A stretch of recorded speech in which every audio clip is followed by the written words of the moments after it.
When we think of ancient battles, few names strike fear and admiration in equal measure like Cannae. It wasn't just another clash between Rome and Carthage. It was the day when Hannibal Barca, the most brilliant general of his age, orchestrated a masterpiece of destruction, and it was the day Rome came closer to annihilation than at any other point in its long history. The year was 216 BC. The Second Punic War had already been raging for 2 years. Hannibal, that daring Carthaginian commander, had done the unthinkable, crossed the Alps with his army, war elephants and all, and brought the war directly onto Italian soil. Rome was stunned, humiliated, and desperate. Their legions had already suffered defeats at the Trebia and Lake Trasimene. But Rome, stubborn as ever, refused to bow. The Senate raised another massive army, the largest Rome had ever assembled in the Republic up to that point, over 80 Zalozan infantry and 6 Zaralozan cavalry. They were led by 2 consuls, Lucius Aemilius Paulus and Gaius Terentius Varro. The Roman plan was simple: use sheer numbers to crush Hannibal in a direct, overwhelming assault. Hannibal, by contrast, had a much smaller force, perhaps 40,000 infantry and 10,000 cavalry. He was outnumbered nearly 2 to 1. But numbers had never been his advantage. He relied on strategy, deception, and his uncanny ability to read both terrain and men. And on the hot August morning when the 2 armies faced each other on the plain near the town of Cannae, Hannibal was about to demonstrate why he would be remembered as one of the greatest military minds in history. The Romans deployed in their traditional formation a massive block of infantry, dense, heavy, and seemingly unstoppable. Their logic was clear: push forward, use weight of numbers, and grind the enemy into the dust. But this density was precisely what Hannibal wanted. He arranged his forces in a crescent shape, with his weaker infantry, the Gauls and Iberians, in the center, and his stronger African infantry on the flanks. His cavalry, both Numidian and heavy Carthaginian, were stationed on the wings. It looked, to Roman eyes, like a weak and vulnerable formation, a tempting target, exactly as Hannibal intended. As the battle began, the Romans surged forward with their massive infantry block, slamming into Hannibal's center. The Gauls and Iberians fought fiercely, but slowly began to give ground, retreating in controlled steps. To the Romans, it appeared as though the enemy was collapsing. Victory seemed within reach. Varro, who commanded that day, urged his men on, pressing deeper and deeper. But while the Romans focused on pushing forward, Hannibal's trap was already snapping shut. His crescent-shaped line bent backward, but it did not break. The flanks held firm. The more the Romans advanced, the more tightly packed they became, compressed into a bulging pocket. Their numerical superiority began to work against them. They had no room to maneuver, no space to fight effectively. Meanwhile, Hannibal's cavalry made their move. On the wings, the Carthaginian horse overwhelmed the Roman cavalry with speed and ferocity. The Numidian cavalry, masters of skirmishing and hit and run attacks, harassed and broke the Roman horsemen until they fled the field. With the Roman cavalry scattered, Hannibal's riders wheeled behind the Roman infantry and cut off their rear. Then came the decisive moment. Hannibal signaled to his African infantry on the flanks. Fresh, disciplined, and heavily armed, they pivoted inward and attacked the exposed sides of the Roman mass. At the same time, his cavalry closed in from behind. The Roman army, 80,000 strong, was surrounded on all sides. What followed was slaughter on an unimaginable scale. The Romans, pressed together in a suffocating crush of bodies, could barely lift their swords, let alone fight effectively. Hannibal's men cut them down methodically, hour after hour. Ancient historians describe the field as a living nightmare, where the cries of the dying drowned out the clash of steel. Blood turned the dust into mud. The sun beat down mercilessly as tens of thousands of men fought and fell in a killing zone from which there was no escape. Polybius, the Greek historian, wrote that so many Romans were trapped in such close quarters that they could not even raise their arms. Men were suffocated, crushed to death by their own comrades, trampled in the chaos. Livy, the Roman historian, later recorded that entire units were destroyed where they stood, unable to move or retreat. By the end of the day, Rome had suffered the worst defeat in its entire history. Estimates vary, but ancient sources claim between 50,000 and 70,000 Romans were killed in a single day. Another 10,000 were captured. It was total annihilation. Among the dead were dozens of senators, consuls, and noblemen. Rome's political and military elite had been gutted. For Hannibal, it was his crowning achievement, a tactical masterpiece, still studied in military academies today, as the perfect example of a double envelopment, the encirclement maneuver that crushes an enemy from all sides. His ability to turn inferiority in numbers into overwhelming victory was unmatched. But for Rome, it was catastrophe. The city was plunged into mourning. Families were left shattered, their fathers, sons, and brothers lost on the fields of Cannae. The shock reverberated across Italy. Many of Rome's allies defected to Hannibal, believing the Republic doomed. Even Carthage, far away across the sea, celebrated the brilliance of its general. And yet, in the face of this disaster, Rome revealed something extraordinary: its resilience. Most nations would have sued for peace after such a devastating defeat. Hannibal himself expected the Romans to come to terms, to beg for an end to the war. But Rome did not bend. The Senate refused to negotiate. They refused to surrender. Instead, they raised new legions, trained fresh recruits, and prepared to fight on, no matter the cost. Still, the shadow of Cannae lingered. For years, Hannibal roamed Italy, undefeated in open battle, though never able to march directly on Rome itself. The memory of that massacre haunted Roman commanders. Cannae became a byword for utter defeat, a warning of what happened when arrogance and overconfidence met genius and cunning on the battlefield. The battle also changed Rome's military thinking forever. No longer would they underestimate their enemies. They adapted, learning from their mistakes, avoiding pitched battles when Hannibal was in command.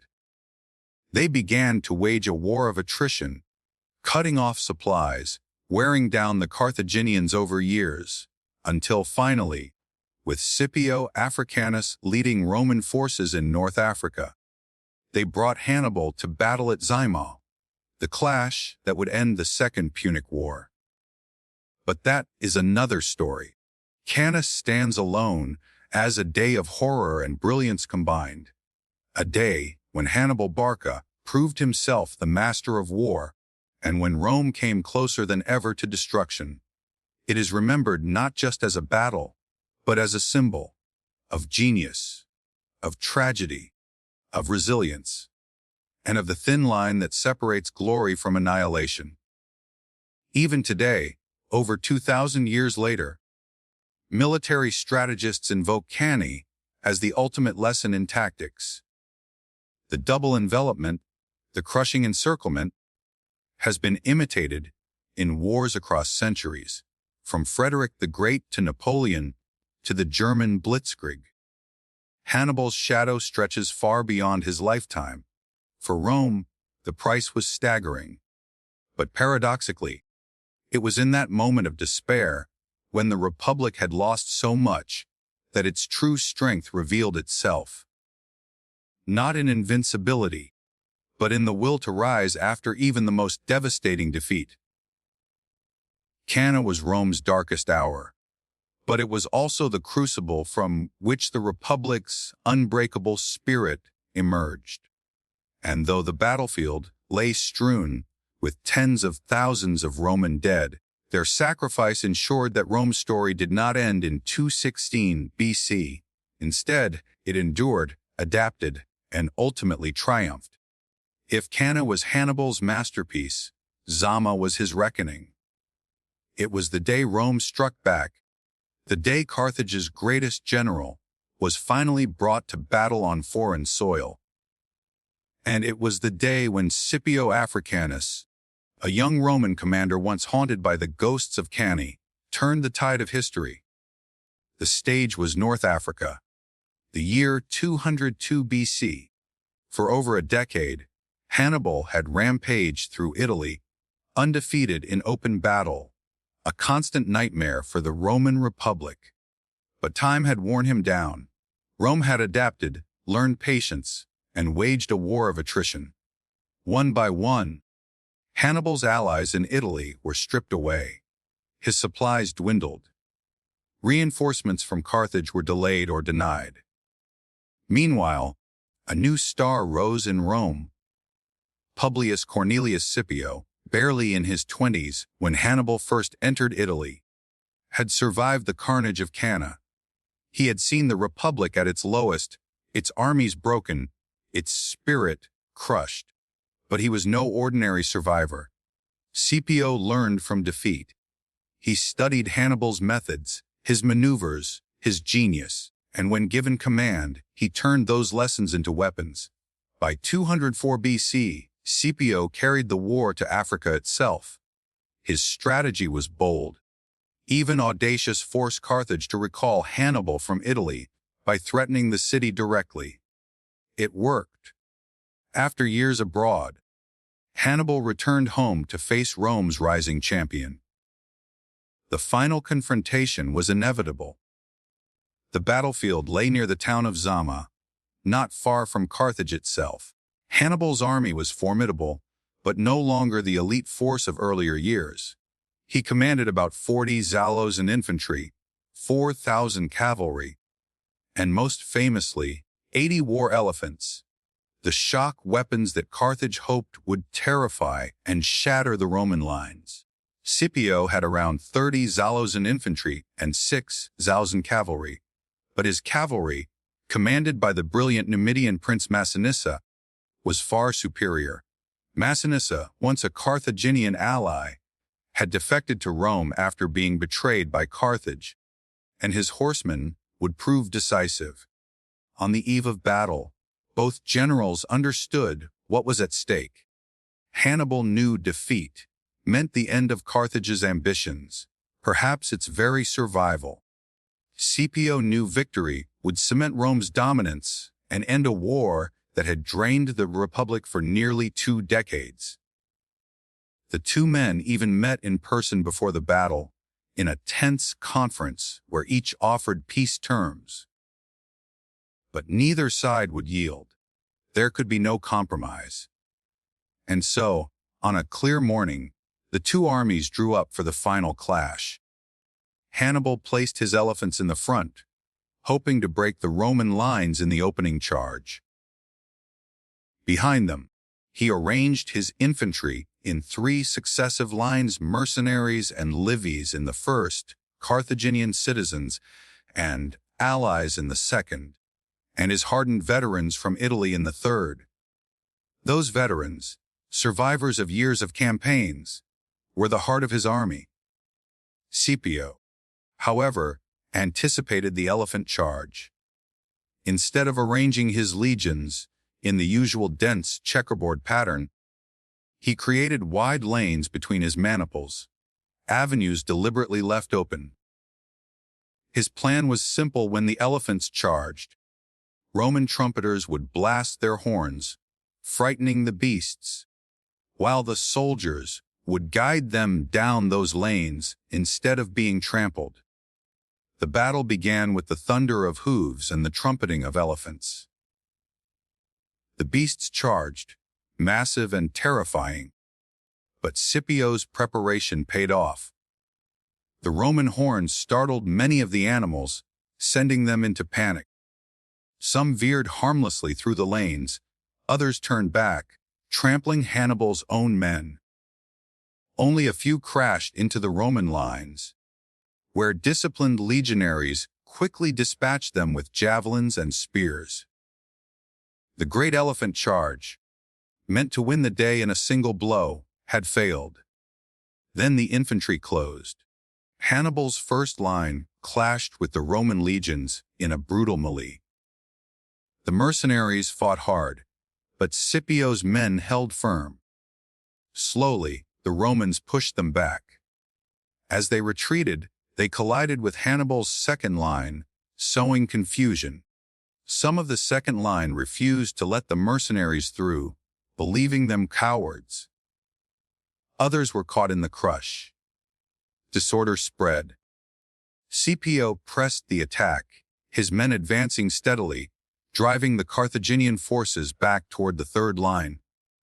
And there, waiting grimly, stood Hannibal's veterans. These were no ordinary soldiers.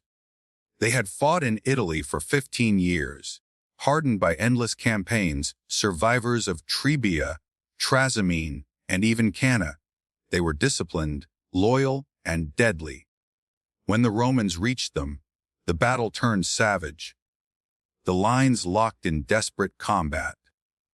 For hours, the outcome hung in the balance. The Romans could not easily break Hannibal's veterans, and the Carthaginians could not drive back Scipio's fresh and determined legions. Dust and blood filled the air. The clash of steel and the screams of the dying echoed across the plain. But on the flanks, the tide shifted. Scipio's cavalry, led by Massinissa and the Roman commander Laelius, had already routed the Carthaginian horse and were now returning to the battlefield. As Hannibal's veterans held the Roman infantry in place, Scipio's cavalry struck from behind. The encirclement was complete, just as Hannibal had crushed Rome at Cannae by surrounding its legions. Now Scipio repaid the lesson. The Carthaginian veterans, trapped between Roman infantry in front and cavalry in the rear, were cut down in a slaughter grimly reminiscent of that day 16 years earlier. Hannibal himself escaped, but his army was destroyed. Carthage, defeated, had no choice but to sue for peace. The terms were harsh. Carthage was stripped of its overseas territories, forbidden from waging war without Rome's consent, and forced to pay massive indemnities. Its empire was gone. Its ambitions ended. Rome emerged as the undisputed master of the Western Mediterranean. The significance of Zama cannot be overstated. It was more than just the end of the Second Punic War. It was the turning point where Rome, once a regional power clinging to survival, became the dominant force of the ancient world. From this victory sprang Rome's expansion across Spain, Greece, North Africa, and beyond.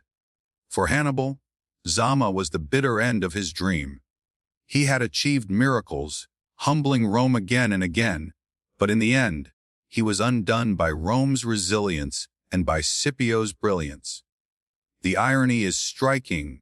The very tactics Hannibal had used to devastate Rome at Cannae were now used against him at Zama. For Scipio, victory brought eternal glory. He was hailed as Africanus, the conqueror of Africa, and became one of Rome's most celebrated heroes. His strategy, preparation, and leadership secured Rome's destiny. And yet, even in defeat, Hannibal remained a figure of respect. Ancient writers tell us that Scipio himself admired his enemy deeply, acknowledging his genius. Their rivalry became legendary, not just as a contest of arms, but as a meeting of two of history's greatest commanders. Zama, then, is remembered not only as Rome's triumph, but as the fitting conclusion to one of the most dramatic struggles of antiquity, the day when two titans of war faced each other for the last time. The day when the fate of empires was decided. The Gallic Wars had raged for nearly a decade. By 52 BC, Julius Caesar had conquered tribe after tribe, weaving a net of alliances and subjugation across Gaul.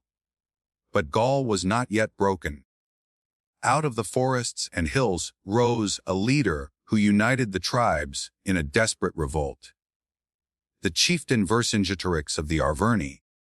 Charismatic, cunning, and fiercely determined, Vercingetorix rallied the Gauls under a single banner, something they had never achieved before. He waged a war of scorched earth, burning villages, destroying crops, and denying Caesar supplies.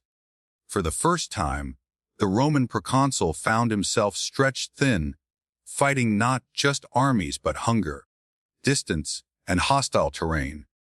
Caesar's conquest hung in the balance, and the climax came at Alesia.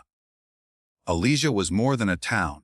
It was a fortress, built on a high plateau surrounded by rivers and steep slopes. It seemed almost unassailable.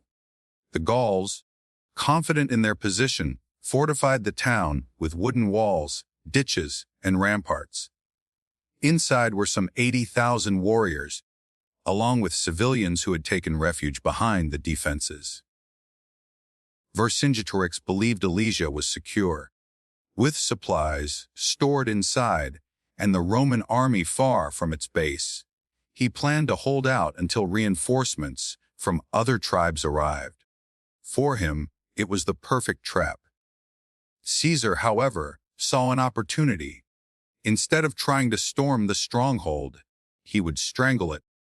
He ordered his legions to build massive siegeworks encircling Alesia, fortifications that would prevent anyone from escaping or resupplying the defenders. It was an audacious plan. Caesar commanded around 60,000 men, far fewer than the Gauls inside, and those expected to come from outside. But Roman discipline, engineering, and sheer determination would compensate for numbers. What Caesar built at Alesia was nothing short of staggering. Over a perimeter of 18 kilometers, the Romans constructed a double line of fortifications. The inner line, facing Alesia, consisted of ditches, palisades, towers, and traps designed to contain the defenders. The outer line, stretching another 21 kilometers, faced outward, prepared to withstand the Gallic relief army that Caesar knew would come. Between the ditches, sharpened stakes were planted. Pits filled with hidden spikes called lilies were dug. Entire fields were turned into death traps for any who tried to charge the walls. The scale of the works stunned even Roman observers. In just weeks, Caesar's men transformed the landscape into a fortress of their own. A city of walls around a city of walls. Inside Alesia, Vercingetorix realized the danger too late. The trap had reversed. Instead of besieging Caesar, he was besieged. As weeks passed, food inside Alesia began to run out. Starvation spread. Vercingetorix, unwilling to waste precious supplies on non-combatants, drove the civilians, women, children, the elderly, out of the city. But Caesar refused to let them pass. The desperate civilians, trapped between the walls of Alesia and the Roman lines, slowly died of hunger. Their cries filled the night. It was a brutal tactic, but Caesar would not risk weakening his siege. Still, Vercingetorix held out. He was buying time, because beyond the horizon, the relief army was gathering. When it came, it was massive. Ancient sources claim it numbered 250,000 warriors, though modern estimates suggest closer to 100,000. Whatever the true figure, it dwarfed Caesar's besieging force. The Gauls had united as never before. The relief army surrounded Caesar's outer defenses, pressing the Romans between two enemies, Vercingetorix inside, the Gauls outside. For perhaps the first time in his career, Caesar himself was encircled. The situation was dire. If either the defenders broke out or the relief army broke in, the Romans would be crushed. The fate of Caesar's entire Gallic campaign, and perhaps his political future in Rome, rested on this moment. The Gauls launched repeated assaults. By day, the relief army hurled itself at the outer walls, filling ditches, climbing palisades, and clashing with Roman defenders. By night, Vercingetorix's men stormed the inner fortifications, desperate to break free. The Romans fought on two fronts, running from one line to the other, patching breaches, repelling attacks. Casualties mounted. Supplies dwindled. The strain was unbearable. At one point, the Gauls nearly broke through. A weak point on the outer defenses was targeted, and wave after wave crashed against it. Roman lines buckled. Caesar himself rushed to the spot, rallying his men. Clad in a crimson cloak so his soldiers could see him, he rode along the ramparts, shouting encouragement, reminding them that the entire war rested on this single day. His presence turned despair into resolve. Reinforced by Massinissa's cavalry allies, the Romans launched a counterattack. The relief Gauls, exhausted and cut down, finally broke. Panic spread through their vast host. What had been a coordinated assault dissolved into chaos and retreat. Inside Alesia, Vercingetorix saw the disaster. His relief army was gone. His supplies were gone.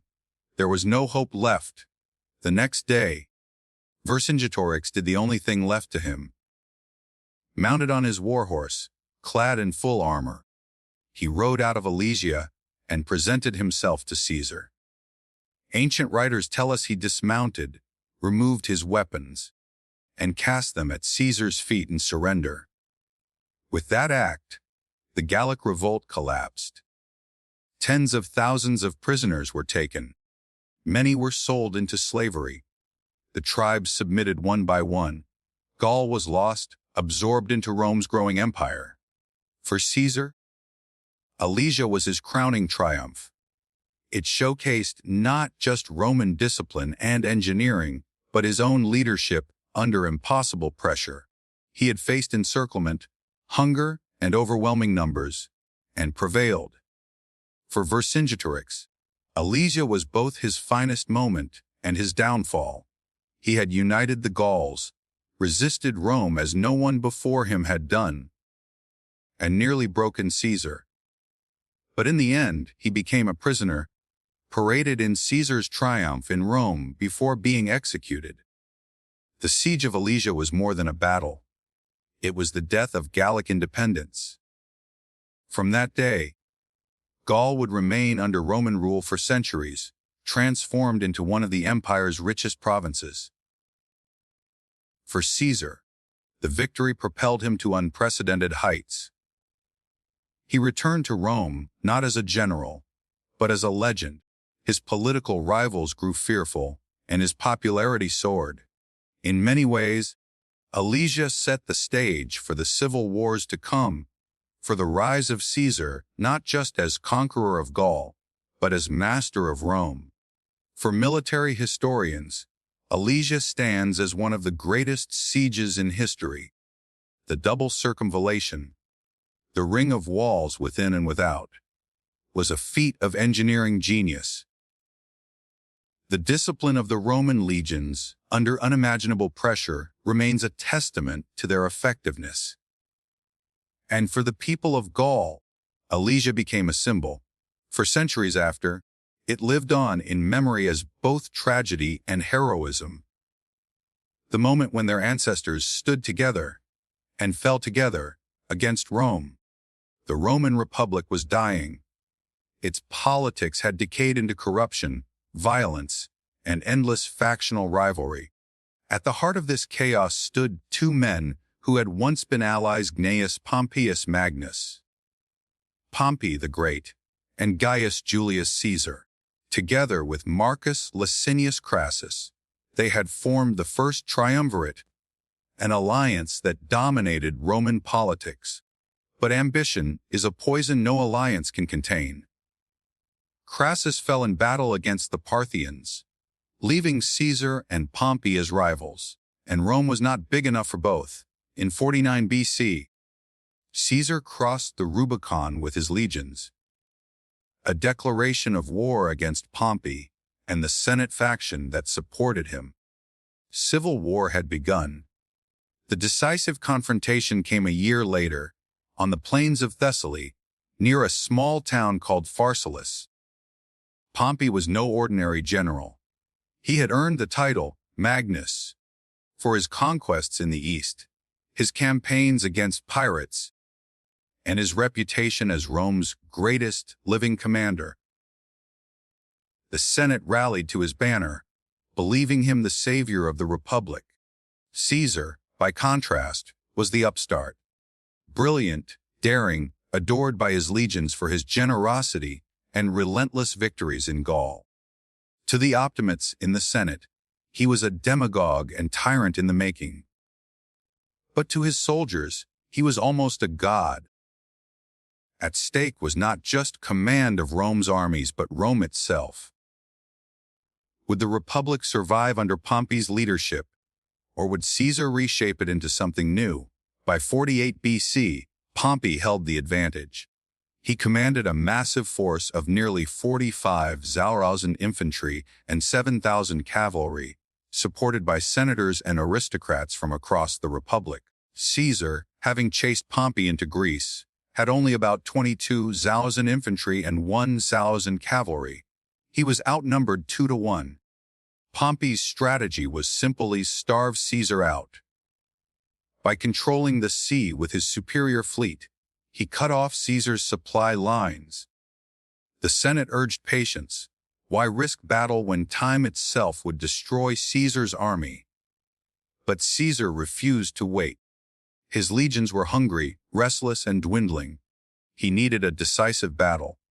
And Pompey, pressured by senators eager to return to Rome in triumph, finally gave it to him. The plain of Pharsalus was wide and open, perfect for cavalry maneuvers.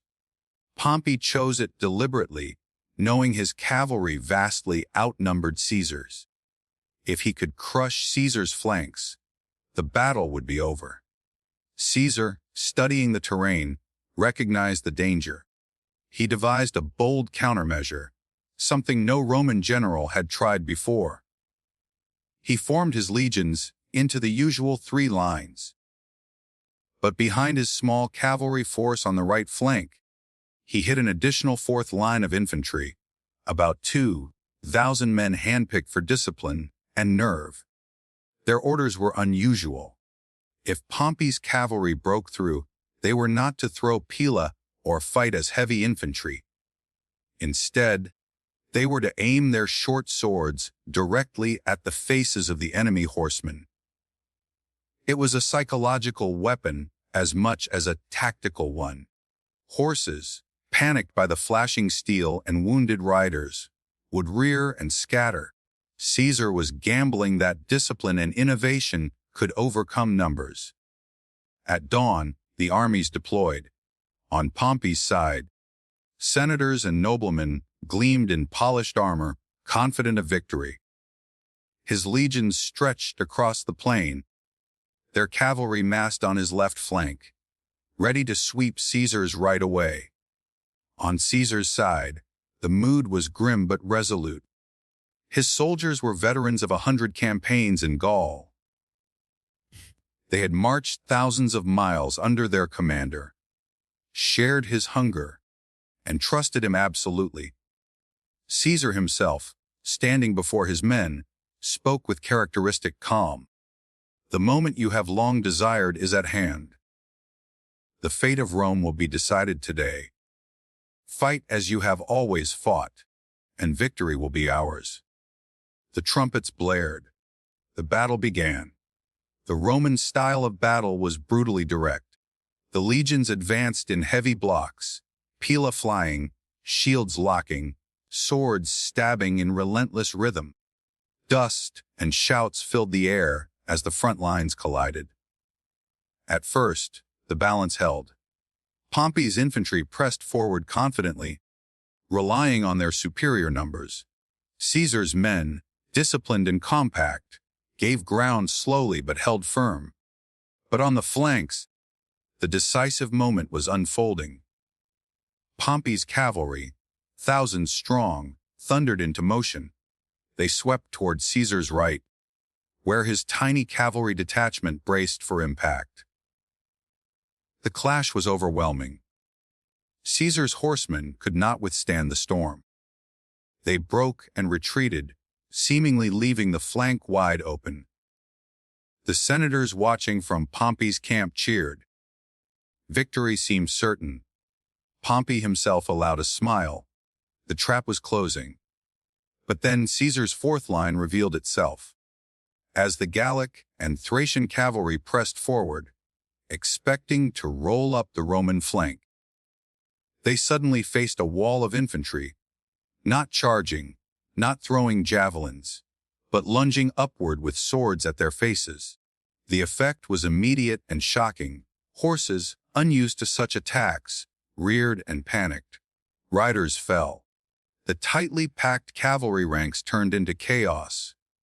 The great Gallic horsemen, once Rome's deadliest allies, now fled in confusion. Caesar seized the moment. His own cavalry, regrouping, counterattacked. The fleeing enemy horsemen collided with their own infantry lines, sowing disorder. What Pompey had counted on as his greatest strength had become a disaster. Caesar pressed the advantage. He ordered his third line, held in reserve, to advance. Fresh, disciplined, and fueled by the sight of Pompey's faltering cavalry, they smashed into the enemy front. Pompey, watching from the rear, was struck by paralysis. Instead of rallying his men, he froze. Ancient sources say he simply whispered, "They are coming on us with their reserves," and withdrew to his camp. Without leadership, Pompey's lines wavered. What had begun as a measured battle turned into a rout. Caesar's legions surged forward, cutting down enemies, driving them toward the river and the camp. Panic spread. Order collapsed. By the end of the day, Caesar stood victorious. The scale of Pompey's defeat was catastrophic. Tens of thousands of his soldiers were killed or captured. The senators who had fled with him scattered in terror. Pompey himself, once Rome's greatest general, abandoned his army and fled to Egypt, where he sought refuge. But there, in a bitter twist of fate, he was murdered on the shore by agents of the Ptolemaic king, betrayed at the very moment he sought safety. Caesar, by contrast, had won not only a battle but the civil war. His position as Rome's master was assured. Though other conflicts remained, the Republic was finished. The road to dictatorship, to Caesar's eventual assassination, and the rise of the empire began at Pharsalus. The Battle of Pharsalus was more than a clash of armies. It was the death cry of the Republic. For military historians, it remains a masterpiece of tactics. Caesar's use of the hidden fourth line was revolutionary, demonstrating his genius for turning weakness into strength.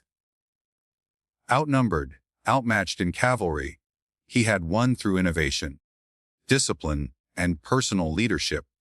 For Romans, it was a tragedy. Brothers had killed brothers, citizens had slaughtered citizens, not for survival against foreign enemies, but for the ambitions of their leaders. The Republic's proud traditions of law and shared governance had collapsed into bloodshed. For Caesar, it was the pinnacle of his career. Yet it was also the beginning of his end. Pharsalus made him the most powerful man in Rome, but power breeds fear, and fear breeds daggers. Still, on that summer day in 48 BC, on the dusty plains of Thessaly, Caesar proved beyond doubt why his name would echo through history. He had stared down Pompey the Great and the might of the Senate, and emerged as Rome's undisputed master. For centuries, Rome's legions had marched almost invincible, grinding down enemy after enemy, from Carthage to Gaul, from Greece to Spain. But in 9 AD, in the dark, tangled woods of Germania, Rome met an enemy it could not crush, a trap so perfect, so devastating, that the very foundations of Roman expansion shifted forever. This was the Battle of Teutoburg Forest, a battle where arrogance met cunning, where discipline dissolved into panic, and where the myth of Roman invincibility died in the mud and rain of a German forest. By the early 1st century AD, the Roman Empire stretched from the Atlantic to the Black Sea, from the deserts of Africa to the forests of Germania. Emperor Augustus, having brought stability after decades of civil war, sought to expand Rome's borders even further. His dream was to extend the empire beyond the Rhine River, deep into the lands of the Germanic tribes. It was a bold vision. The Germans were fierce, decentralized, and resistant to Roman order. But Rome believed no land was beyond its reach. To secure this frontier, Augustus entrusted command to Publius Quinctilius Varus, an experienced administrator, but not a brilliant general. Varus was tasked with transforming Germania into a Roman province, collecting taxes, enforcing laws, and spreading the authority of Rome. On paper, his force was formidable: 3 full legions, the 17th, 18th, and 19th, along with cavalry and auxiliaries, some 20,000 men in total. Enough, it seemed, to crush any tribal resistance. But Germania was not like Gaul or Spain. There were no great cities to occupy, no centralized kingdoms to negotiate with. Power lay with local chieftains, bound by shifting alliances. Rome had allies among them, but also enemies hidden in plain sight. Among those allies was a young nobleman named Arminius. Born a prince of the Cherusci tribe, he had been raised in Rome, trained as a soldier, and even granted Roman citizenship and equestrian rank. To Varus, he was a trusted advisor, a symbol of how Rome could civilize the tribes. But Arminius was no Roman at heart. He was a German patriot, watching as his people were taxed, judged, and humiliated by Roman governors.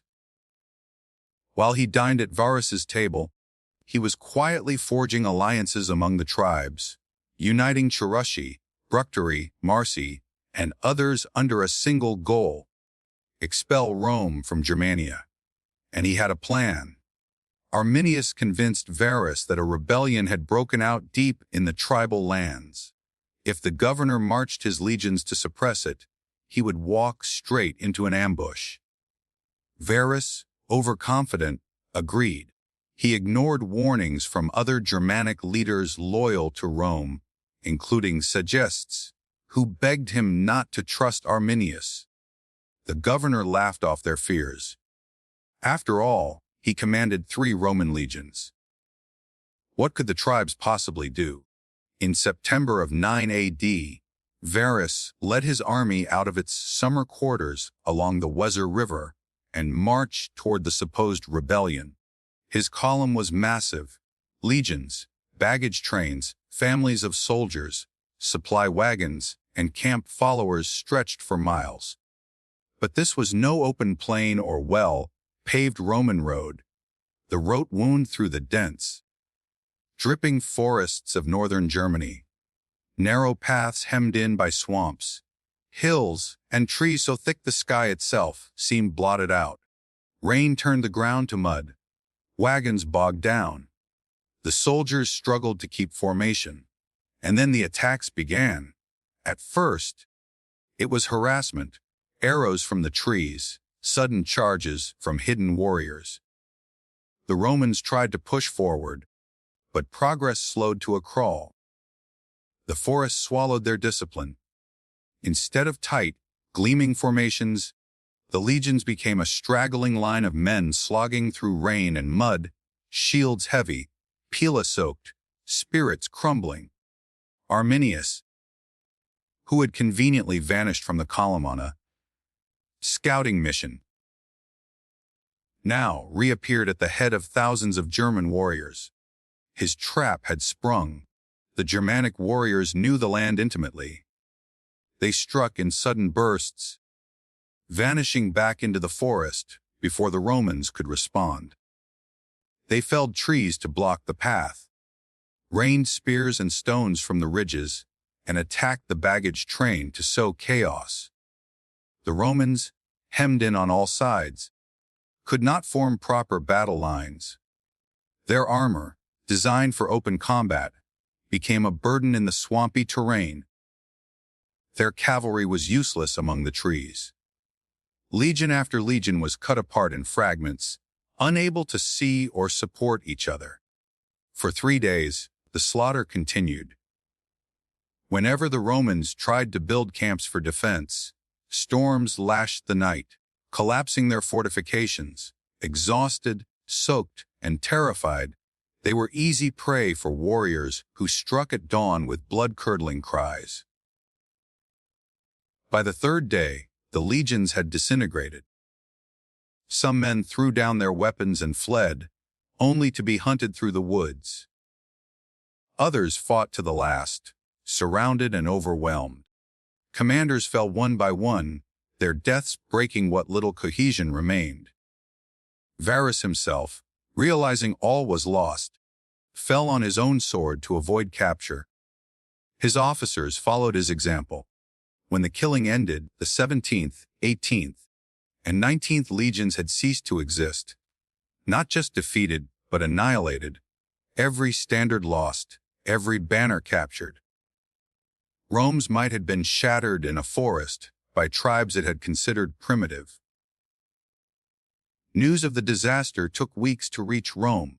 When it did, the reaction was shock and despair.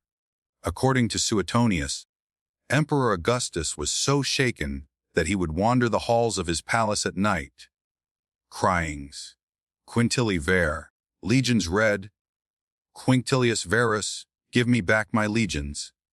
The 17th, 18th, and 19th were never reconstituted. Their numbers disappeared from the Roman rolls forever, a mark of shame and mourning. Strategically, the defeat was catastrophic. Augustus abandoned plans to conquer Germania beyond the Rhine. Rome pulled its frontier back to the Rhine and Danube rivers, where it would remain for centuries.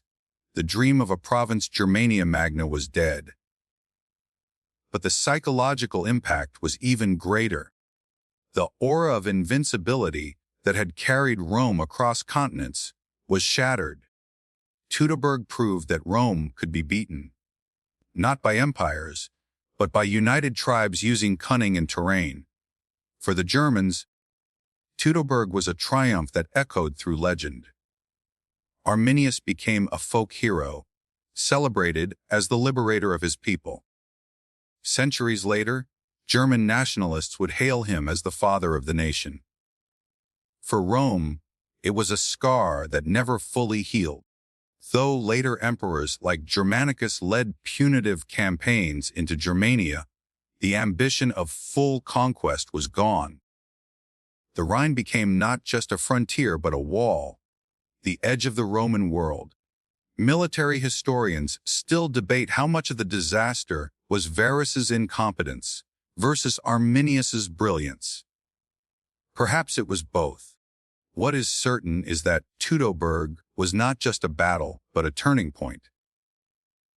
It showed that the empire had limits, that beyond its borders lay peoples who could not be tamed. And so, in the dripping woods of northern Germany.